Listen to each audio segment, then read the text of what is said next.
me? Mike. What day is it, Mike? Leslie, guess what today is?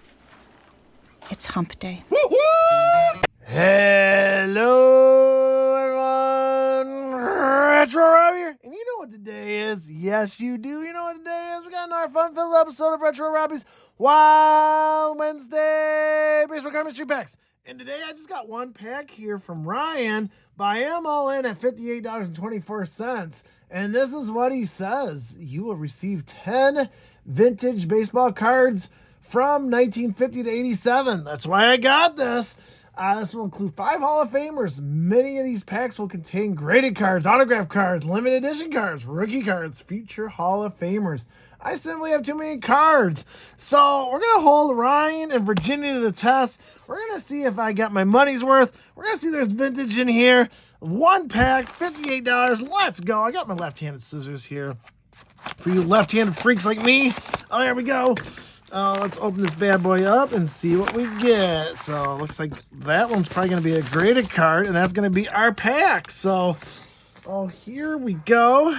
And we'll save that for last. And we got some tape, because you know I love masking tape. It's all right up there with painter's tape. We're going to start out there in 1982. Gary Carter there. 1982 tops there. Good old Gary Carter from the Montreal Expos. Looks like it's in decent shape. After that, from 1980, we got good old Johnny Bench from the Cincinnati Reds. So getting some Johnny there. So very nice. So there you go, 1980. Also in decent shape. After that, from 1983 Fleer, we got Harold Baines from the Chicago White Sox.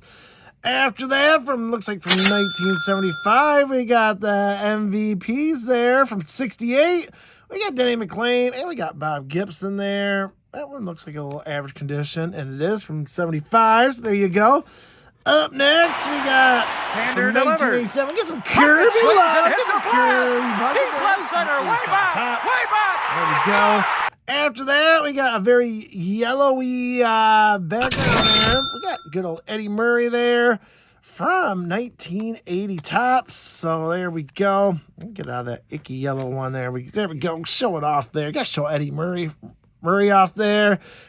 1980 there from the Baltimore Orioles. Very nice. We'll take that. After that, we got Tony Gwynn from 1985 tops. All-star card right there.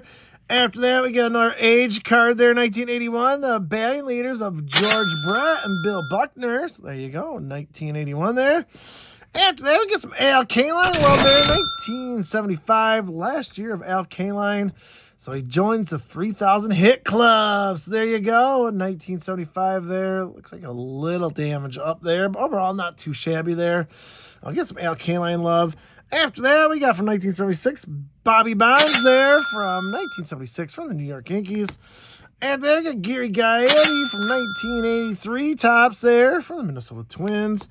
After that, we got good old Tim Raines there from Future Stars from 1981 with Roberto and Bobby Pay. But I don't care about Tim Raines there. Very nice card, a very iconic card there from 1981.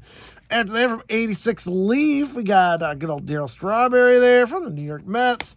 And that last card is 1980 Dave Winfield and Don Baylor. So that is the cards. Well, how do I feel about that?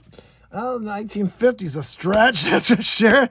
Oldest card in there was a 75. That's it. Only like a couple 70s cards, early 80s. So I don't know. Hopefully this graded card or whatever's in here makes up for it. Or if not, I don't know how I feel about this. Well, here we go. And it looks like it's really wrapped in there. I hate when I use tape like that. Here we go. Oh man, it is really taped in there. I'm gonna go off camera here a second. Oh wow, I really got this taped.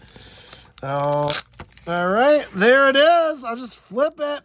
Looks like we got an Eddie Matthews from 1964. That's not bad. PSA 4 right there. Oh man, so much tape there. Oh, there we go.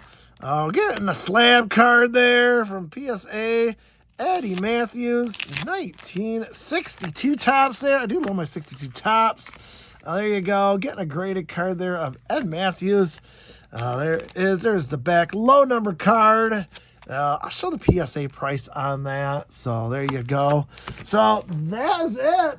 I just got to do some quick adding up here. There's not that much here. So we will give it our thoughts and ratings and my thumbs ratings. So stay tuned. All right, we are back with that one pack from Ryan in Virginia. And if you recall, I'm all in at $58.24.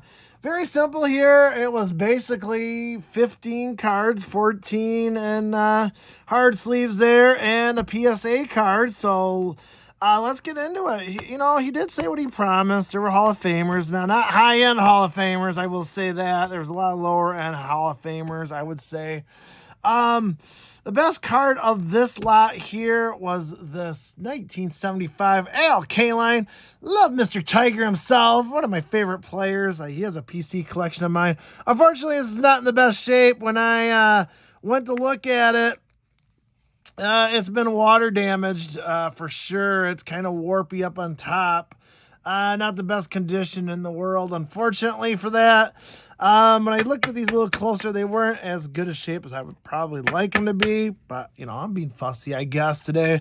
Second best was that Eddie Murray there from 1980. Oh, by the way, the Al Kaline was Beckett Low of $10. And, the Eddie Murray there was a Beckett Low of $8. So I don't know where he went. So he's here somewhere. I know he's around here somewhere, probably hidden away here. So, what do I think about this? It wasn't bad. I get what he was going for. I think there were too many of, the higher 80s. He said from 50 to 87. There's Eddie Murray right there talking about him. But most of the stuff was early 80s, 87 there. When you get the high end, or not the high end, the low end Hall of Famers, I want to call it that.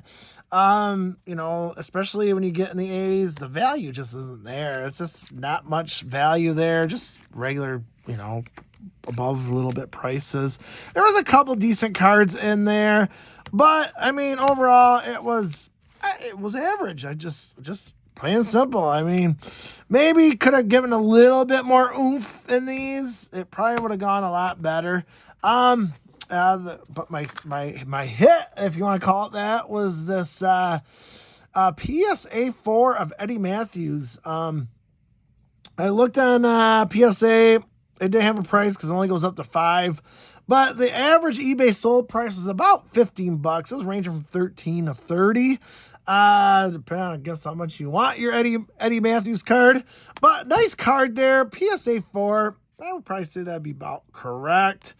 Looking at it. So I'm not disappointed by it. I'm looking at it. So yeah, there's no major creases or anything like that. So that's kind of cool. Decent card.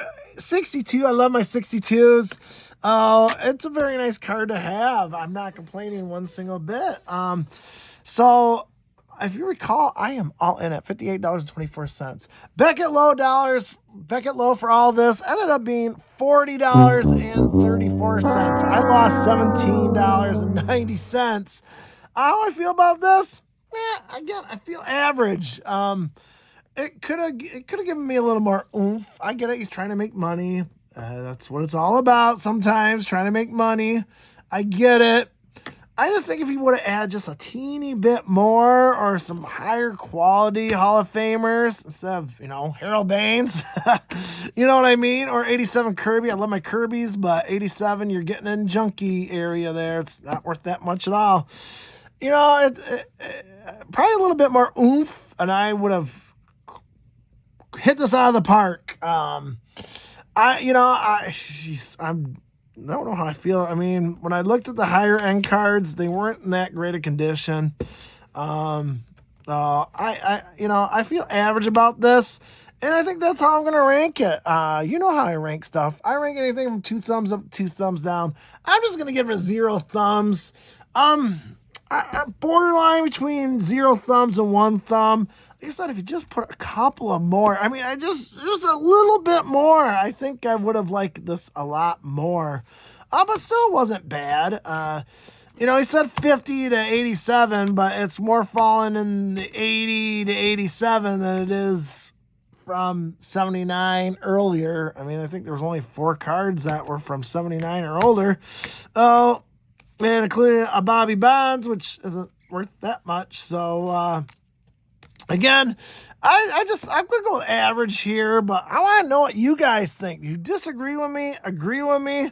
Let me know. Leave those comments. I'd love to hear them. This one's kind of up in the air how I feel about it. I mean, it's not bad. It's not the worst thing I've ever had, and it's not the best thing I ever had. But, you're bordering junk to vintage. This definitely is vintage. I really like this. It's a 4, but I'll still take it. It still has a good trading value, it looks like. There were like 3 sold within the last month, so obviously this thing's still popular enough that people want it. So I'm not upset. I'm not sad. I'm just in the middle. So let me know what you guys think. You're in the middle too? You think it's better? You think it's worse? Let me know. Leave those comments. And we try to do Wild Wednesday every Wednesday. I love finding stuff and grading them and rating them for you. And you guys love watching it. And we're inching close to 900. And if you want all this good content every week, please hit that subscription button. It's the best thing you can do for me. And it gets me closer to that 1,000 goal. So I appreciate you hitting a subscribe button. So it helps me out. So until next time, everyone, Retro Robbie saying, collect what you love.